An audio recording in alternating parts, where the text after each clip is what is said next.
What's going on, everyone? Welcome back. Today, we're going to be talking our top 15 must-own players for the 2021 fantasy football season.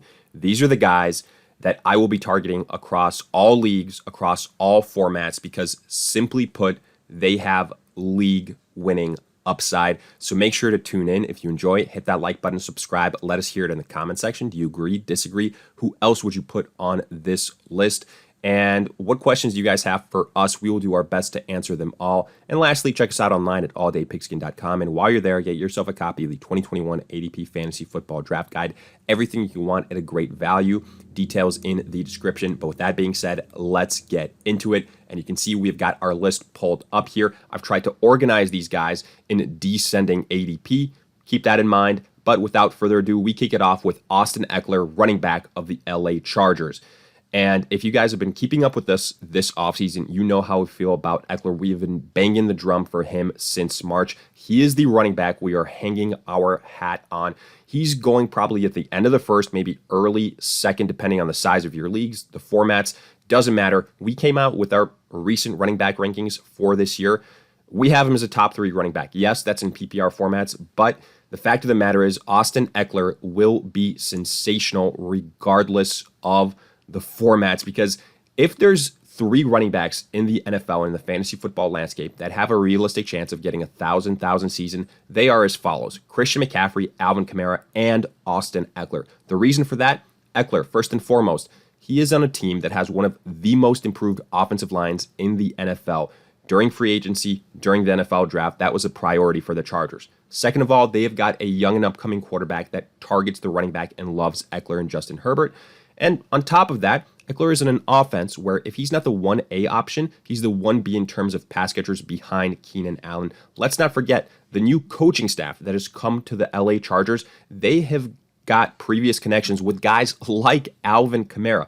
I really do believe Ekeler is on a similar type of course as we've seen in years prior to an Alvin Kamara in terms of usage, in terms of how he's going to thrive in this offense as a pass catcher, as a rusher. I love everything about Ekeler. And quickly, I want to dispel these injury rumors. People are saying he's not going to hold up during this season. He's injury prone. That is completely asinine. The fact of the matter is, other than last year, there's nothing people can point to. And last year, the injury he suffered was in week 4. That is not telling of a late season injury where your body is breaking down. That's just an injury that happens. Just like guys like McCaffrey and Saquon Barkley get hurt. Guess what? It happens. But other than last year, Ekeler has literally played every single game, other than one year where he played 14 of 16 games. This guy is not injury prone. Forget about that narrative. Right now, if you can get him at the end of the first round, even early second round, you are committing highway robbery. This guy is a top 3 running back in PPR formats. Take that to the bank. Let's move on, though. Clyde Edwards-Helaire of the Kansas City Chiefs. We really like Helaire to potentially be one of the biggest bounce-back candidates at the running back position this season. Okay, we get it. You were burned by him last season. That's probably because we overpriced him. He was a top 5, top 6, top 7 selection. And for the most part, he was doing all right. But then Le'Veon Bell comes to town, and the volume just absolutely goes down the drain. But now CEH is on a team where no more Le'Veon Bell, no more Damian Williams. He is the guy. Let's not forget the Chiefs made him the first running back drafted in the 2020 NFL draft for a reason. They want to utilize this guy. He is a good dual threat running back. And right now there's some recency bias here. He's going towards the end of the second round, maybe sometimes third round. I'd be perfectly fine anywhere you draft him in the second round. He's versatile. He's a good pass catcher. He's on one of the best offenses in the NFL with one of the best quarterbacks in the NFL. They want to utilize this guy. And honestly, I think we're going to see what we kind of hoped for from CEH in 2020 just a year later. Take advantage of this recency bias, the fact that people were hurt by him and now have him, kind of ranked a little bit too low. That overcorrection, take advantage of it. CEH, by all accounts, will bounce back this season. Positive touchdown regression is incoming. He will be utilized. He will succeed as a rusher and as a pass catcher. Moving on, we've got Keenan Allen of the LA Chargers. And as you can tell, we like this LA Chargers offense. Everything we said about Austin Ekeler holds true for Keenan Allen. who year after year is one of the most underrated wide receivers in the NFL. Now, I get it. He is more of a PPR type of wide receiver. I agree with that because he doesn't have the same upside of a Tyreek Hill, of a Devontae Adams, for example, but he has one of the highest floors in the NFL because he's going to get you like 7 to 9 receptions per game. Other than him and Austin Ekeler, there's really nobody reliable on this offense. Targets are incoming for Keenan Allen. He's going in the early to mid to even end of the third round. That is absolutely ludicrous. Keenan Allen in full PPR scoring is a top 10 wide receiver. The volume will be there. More importantly, the consistency will be there for Keenan Allen. Him and Justin Herbert are going to be a dangerous combination. We saw it last year. We're going to see it this year. He is absolutely undervalued, underrated, disrespected. Don't be the person that passes up on Keenan Allen. He can absolutely be wide receiver 1 for your team. Moving on, we've got Chris Carson of the Seattle Seahawks. And Carson is a guy that, similar to Keenan Allen, I feel like he's the Allen of the running back position, underrated every single year, but quietly he does everything well. He's in a team that wants to utilize the rushing attack. He's easily, going to reach the 1,000-yard rushing mark, and he's an undervalued pass catcher. Don't get me started on the running backs behind him. Rashad Penny can't stay healthy really ever since entering the NFL. Chris Carson, even when the Seattle Seahawks go on these lulls of up and down, hot and cold type of games, he is the most consistent piece in that because, again, the rushing attack is something that Pete Carroll wants to prioritize. Carson is going, middle of the third round, sometimes in the fourth round. I think he has top 12 running back upside. Worst case scenario, low end RB1, high end RB2. The fact that he's going to get around 35 receptions, if not easily more, makes me want to target him across all formats. He's that goal line running back for the Seattle Seahawks. He can get those tough yards. And again, he is somebody that Russell Wilson also looks to in those short passes. And he's the primary guy there for Seattle at that position. I love Chris Carson at his current value. Continuing on, we've got Darrell Henderson of the LA Chargers. Obviously, Henderson is here because of the injury to Cam Akers. Unfortunate, but somebody has to step up, and it looks to be Henderson. Time has passed, and it doesn't seem like the Rams are going to replace Cam Akers with anybody else or bring in any help, which means Henderson is the guy. Now, again, I don't think he's going to be a one-for-one replacement. Akers was being drafted at the end of the first round, early second round. Henderson, though, even if he's not the one-to-one replacement, even if he's like 70, 80% of that, what Cam Akers could have been, he's still being drafted at the end of the third round, sometimes early fourth round, again, depending on your leagues, depending on where you're drafting, which to me is great value. This is one of the best offenses the Rams have had with Matthew Stafford in town. That's going to elevate the situation for everyone offensively. The defense is great. It's going to lead to more scoring opportunities. I love this combination for Darrell Henderson. He's in that similar tier to me as a Chris Carson. Yes, he doesn't have that long, example of bona fide work and results like a Chris Carson. He kind of really had his first chance last season, but even in those limited opportunities, we saw some flashes, and now when he's really the main guy there, I think Henderson can do it for a sustained period of time. Similar to a Chris Carson, I think he'll be right around that top 12 running back mark, and for somebody that's going, again, in the late third, early fourth, that is a steal. Moving on, we've got Amari Cooper of the Dallas Cowboys. To me, Cooper is somebody that's a little bit unfairly been devalued just because people are falling in love with CeeDee Lamb. But look, a month and a half, 2 months ago, Amari Cooper was the top Dallas wide receiver drafted. Then he goes on the PUP list and people elevate CeeDee Lamb like crazy. But in reality, these two guys probably should be ranked pretty close together. And that's how we're looking at them. Now, Amari Cooper off the PUP list. Look, last season when Dak Prescott was healthy, Amari Cooper was leading these wide receivers in pretty much every single category of importance, more so than CeeDee Lamb. And worst case scenario here, I think we see a 1A to 1B situation in terms of these wide receivers. I mean, hell, Dak Prescott, we saw the Cowboys give him the keys to this offense. He was on pace for between 6,000 to 7,000 yards passing.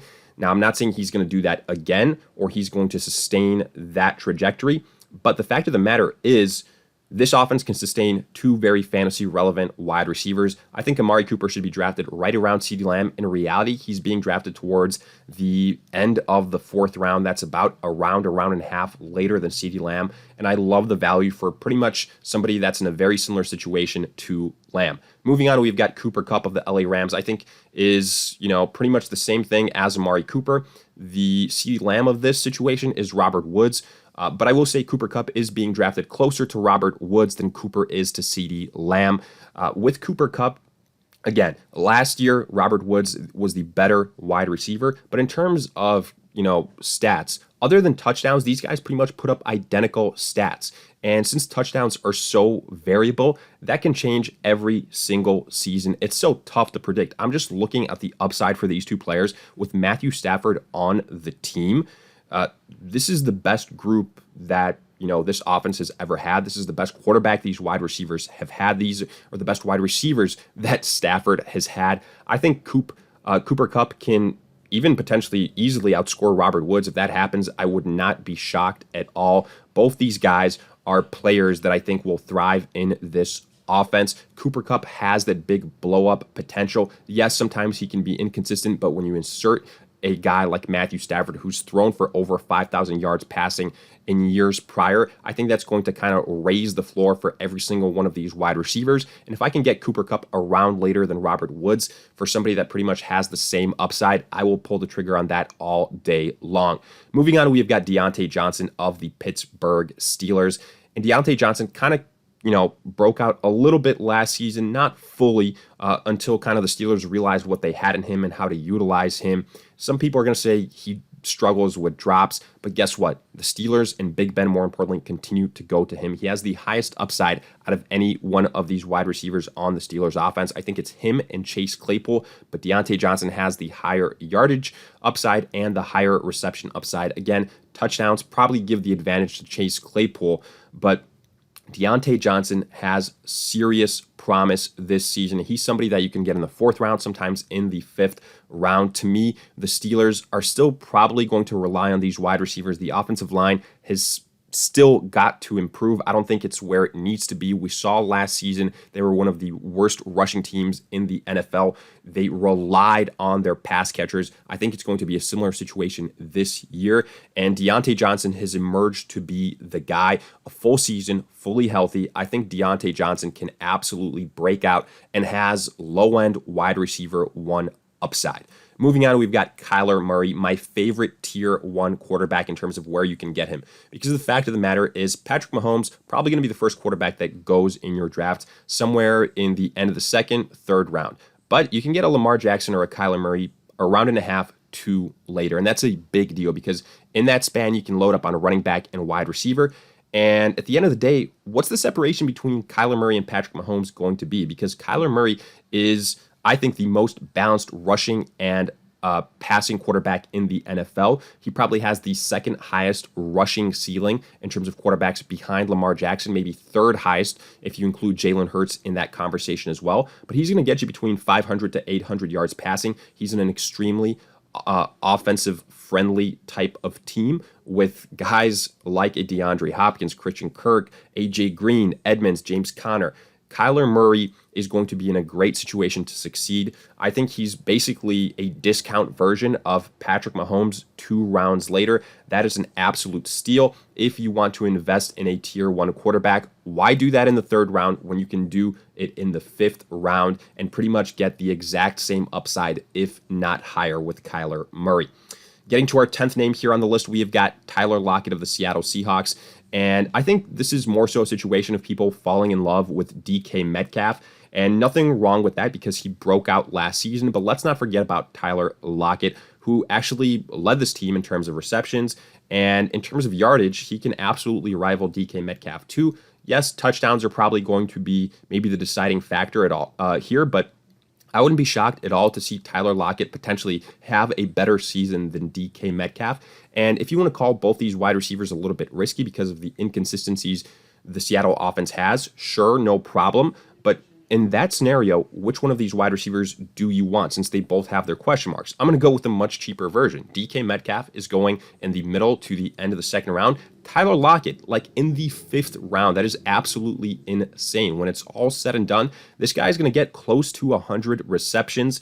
Volume has gone up for him. I think people are kind of just forgetting about that. Years prior, he was somebody that was more of a target in standard scoring formats, but he's elevated his game, and I think he can be somebody that you can rely on. He can be a league-winning type of selection in the 5th round. That is an absolute steal, and even though there might be some inconsistencies, a bit of a roller coaster ride, I think there's a very good chance at the end of the year, Lockett is a top 15 wide receiver. Moving on, we've got TJ Hawkins, my absolute favorite tight end for this 2021 season. And he is the Austin Ekeler of the tight end position for me. I think he is going to be the Darren Waller of 2021. You look at it, he is the most reliable target for the Detroit Lions. Yes, Jared Goff is there. It's no longer Matthew Stafford. But guess what? Jared Goff has supported guys like Cooper Kupp and Robert Woods before for fantasy success. He can do it in Detroit as well. And the Lions have come out and said it. TJ Hawkinson could very well lead this team in every single receiving category, from receptions to targets to yards to touchdowns. It would not shock me one bit. We've seen that he is capable of doing it in terms of, producing on the field. And he's in one of those scenarios with Kenny Golladay gone, with Marvin Jones gone. He is the best pass catcher on this team, similar to what Darren Waller did last year. The volume should be there. And I think Hawkinson, for somebody that you can get in the 5th round, 3 rounds later than the top tier guys, is an absolute steal. And come this time next year, I think we're going to be talking about TJ Hawkinson as a tier 1 tight end. So get ahead of that price increase while you still can. Next up, we've got T. Higgins of the Cincinnati Bengals. And I think Higgins is one of those cases, again, where he is just the discount version of the great wide receivers on his team, because people are falling in love with Jamar Chase. But guess what?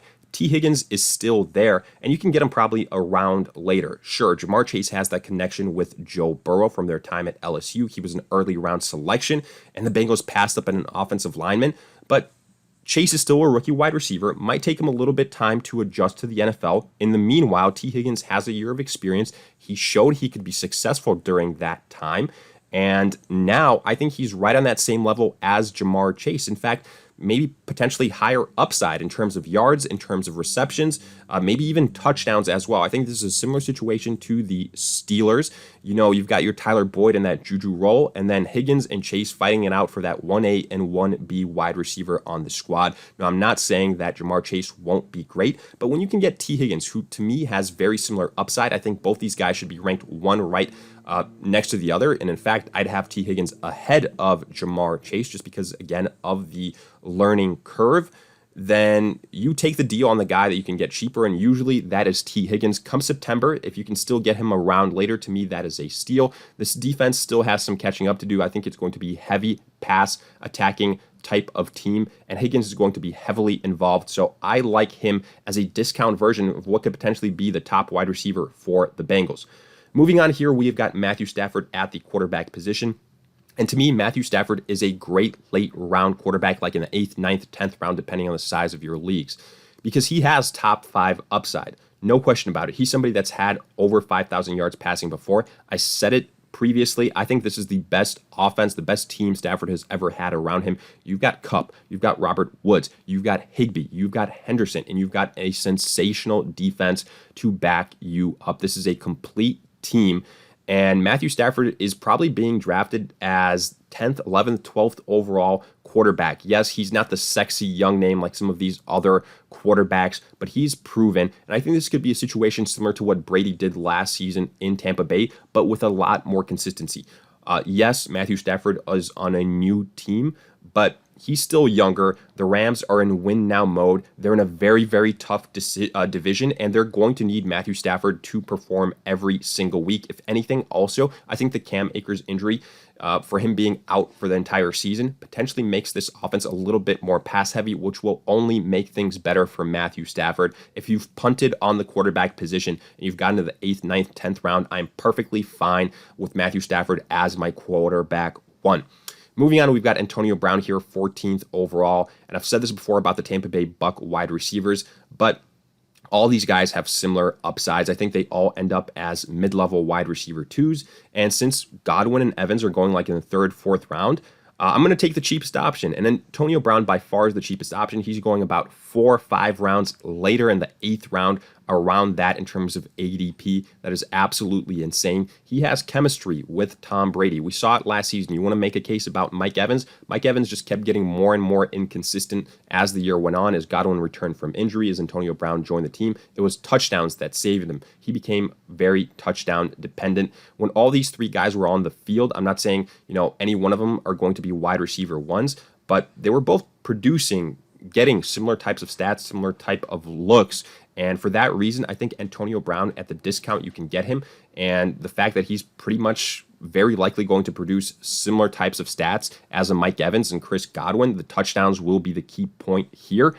You take the cheapest option, that is AB by far. And lastly here, we conclude with Russell Gage of the Atlanta Falcons. I love Russell Gage. You can get him in the double-digit rounds. Without Julio Jones, that opened up a lot of opportunities for numerous players. Yes, for Calvin Ridley, but we already know he's a stud.